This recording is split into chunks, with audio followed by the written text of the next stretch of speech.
All right, today we're diving into a conquest that was less about brute force and more like a perfectly executed chess game.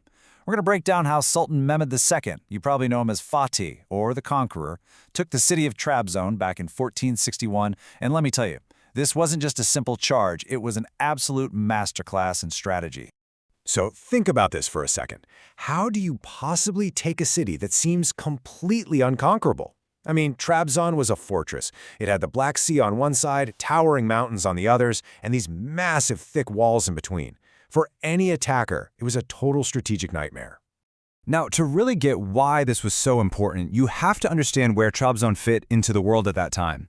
After Constantinople had fallen, this city was literally the last ember of the once mighty Byzantine Empire. That alone made it a huge target, a symbolic holdout that Fatih Sultan Mehmed simply could not ignore. And look, Trabzon wasn't just some symbol on a map.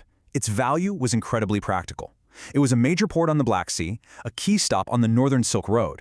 We're talking about controlling immense wealth, trade, and basically the entire historical narrative of the region. For Fatih, taking Trabzon was non-negotiable. And this is where you see the real dilemma for the city. On one hand, its physical defenses were incredible, these huge walls tucked into treacherous mountains. But strategically, it was completely alone. It had a small army, not a lot of money, and was basically a tiny island surrounded by the vast, powerful Ottoman Ocean. So how did Fatih crack this puzzle? Well, he didn't just line up his army and charge the gates. No, his genius was in this incredibly detailed multi-front plan, a plan designed to win the war long before the first arrow was ever even fired. And it all came down to this one guiding principle. You could almost say it was his military philosophy in a single sentence. You don't just go for the king. First, you systematically take out all of its defenses. You remove all its support, leaving it totally isolated and vulnerable for the final checkmate. His plan basically broke down into three perfect, logical steps. First, you isolate your enemy using diplomacy, cutting them off from any friends they have. Second, you confuse them with deception, so they have no idea what's coming. And finally, you conquer them with superior logistics, making your victory an absolute certainty. Let's break down each one. Okay, step one was a diplomatic masterstroke. Trabzon's biggest and most powerful potential ally was a guy named Uzun Hasan. Instead of picking a fight with him, Fatih just sent his diplomats, he negotiated, and he made sure Uzun Hasan would stay out of it. With that one single move, Trabzon lost its only real hope for backup. It was now completely on its own. All right, with Trabzon's biggest ally out of the picture, it was time for step two, deception. The Ottoman army didn't take the easy, predictable road. No, they marched through these harsh, unforgiving mountains, a route nobody thought a huge army could possibly take.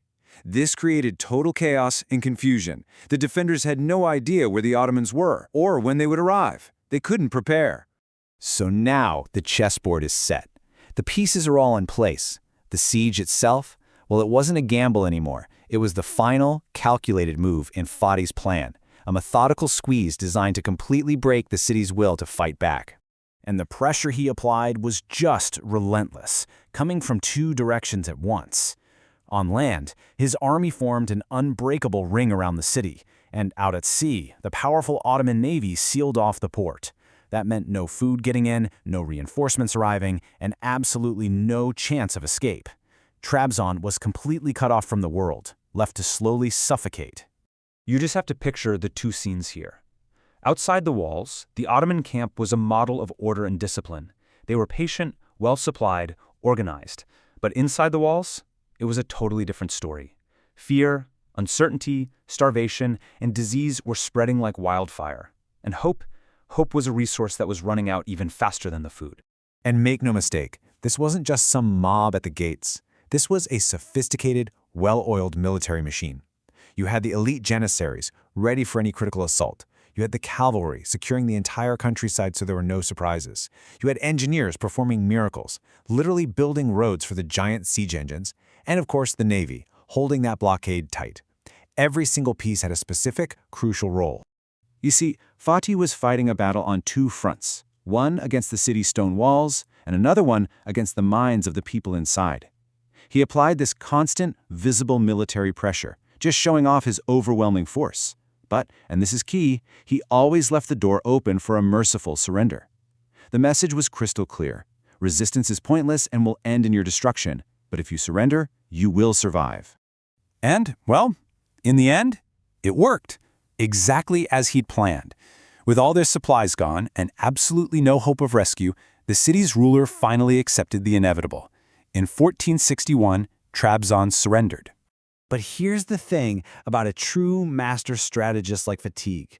For him, the conquest wasn't the end of the story. It was just the beginning. His goal was never to destroy Trabzon, but to absorb it, to transform it into a thriving, valuable part of his empire. And what he did next is just as telling as the conquest itself. He immediately forbid any looting or chaos, which was pretty rare at the time. He made sure the Christian population's religious freedoms were protected, and he moved fast to get trade up and running again. This was smart integration, not angry destruction. He knew he needed the city, its people, and its economy to work for him. So what did this all mean in the grand scheme of things? Well, the long-term impact was absolutely immense. With Trabzon in his hands, the Black Sea effectively became an Ottoman lake. That final link to the old Byzantine Empire was gone forever. Critical eastern trade routes were now secure, and the Ottoman Empire had firmly cemented its status as a global superpower. Which brings us all the way back to our final question. The Ottoman army was, without a doubt, incredibly powerful. But when you look at the intricate planning, the diplomacy, the deception, the psychology, you have to wonder, was Fatih's greatest weapon really his army, or was it his mind? A question that really defines his legacy as the conqueror.